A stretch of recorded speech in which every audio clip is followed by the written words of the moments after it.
اکثر لوگوں کا ایک سوال ہوتا ہے کہ کیا قسمتوں کا بدل جانا اور تقدیروں کا پلٹ جانا ممکن ہے؟ کیا اللہ ایسے کوئی اشارے ظاہر کرتا ہے جس سے معلوم ہو سکے کہ اللہ ہماری قسمت بدلنے والا ہے؟ تو یاد رکھو، جب اللہ کسی کی قسمت بدلنا چاہتا ہے نا، تو اسے کچھ اشارے بھی ضرور ظاہر کرتا ہے۔ زندگی میں ہر لمحہ، ہر آن بدلاؤ آتا رہتا ہے، حالات بدلتے ہیں، چیزیں بدلتی ہیں، یہاں تک کہ قسمتیں اور تقدیریں بھی بدل جایا کرتی ہیں، مگر تم سمجھ نہیں پاتے۔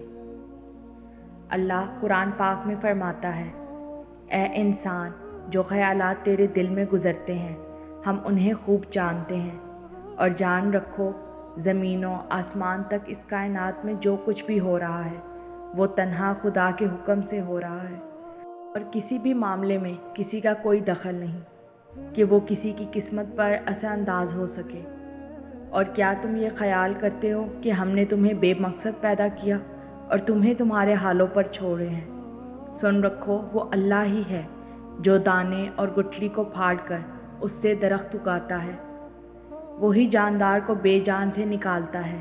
اور جانتے ہو، اللہ نے نبی کریم صلی اللہ علیہ وسلم کو یہ خوشخبری سنائی تھی کہ ہر آنے والا لمحہ گزرے ہوئے لمحوں سے بہتر ہوگا، اور یہ خوشخبری اللہ نے آخرت کے لیے نہیں بلکہ دنیا کی کامیابی کے لیے دی تھی۔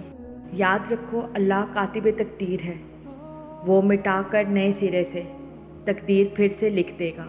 وہ تو جہاں سے چاہے کہانی کا رخ موڑ سکتا ہے اور جیسے چاہے انجام بدل سکتا ہے۔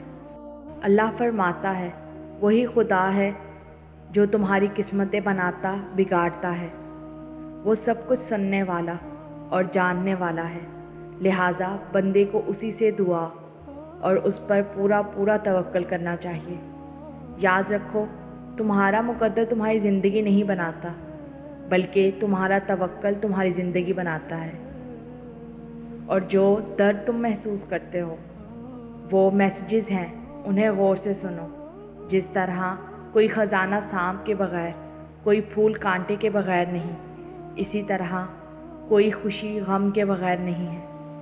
بلندی پر جانا ہمیشہ مشکل ہوتا ہے، جبکہ راستے پر چلنا شروع کر دیں تو راستہ نظر آنے لگتا ہے۔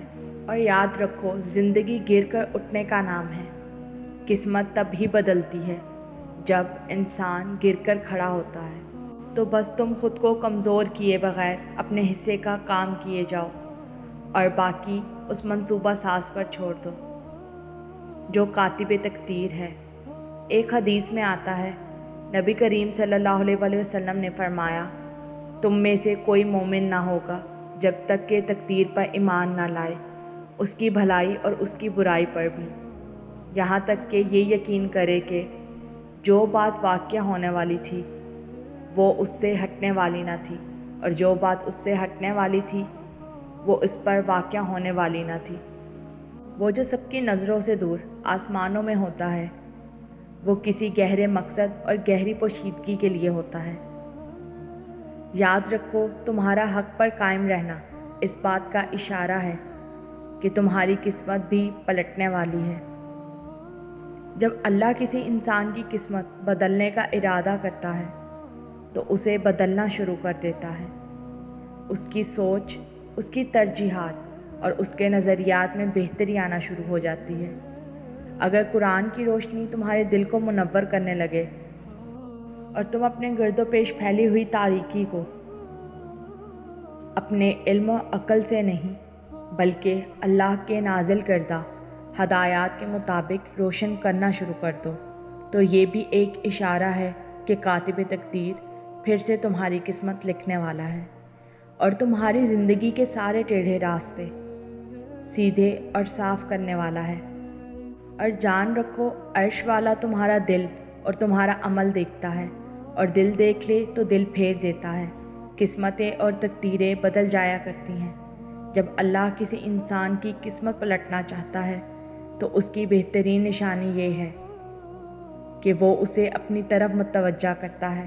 اور خاص طور پر جب تم دعا کرتے ہو، جان رکھو دعا میں اتنی طاقت ہوتی ہے کہ وہ عرش تک کو ہلا سکتی ہے۔ اور جب دعا فیصلہ کن مراحل میں داخل ہوتی ہے تو دعا تقدیر اور قسمت کو بدل دیتی ہے۔ اور بے شک اس کے لیے مقدر کا موڑنا کیا مشکل ہے جس نے مشرق اور مغرب موڑ رکھے ہیں۔ تمہاری قسمت جگانے کو خدا کا نام ہی کافی ہے، ہزاروں غم مٹانے کو خدا کا نام ہی کافی ہے۔ توکل موسیٰ جیسا ہو تو قسمت یوسف کی طرح بدلتی ہے۔ قسمت سے مایوس نہیں ہوا کرتے، اللہ سے بڑے بڑے گمان ہمیشہ رکھا کرو۔ مطمئن ہو جاؤ، جو گہرا توکل تم نے اللہ پر کیا ہے یہ اس بات کا ثبوت ہے کہ معجزے تمہاری قسمت میں لکھ دیے گئے ہیں، انشاءاللہ۔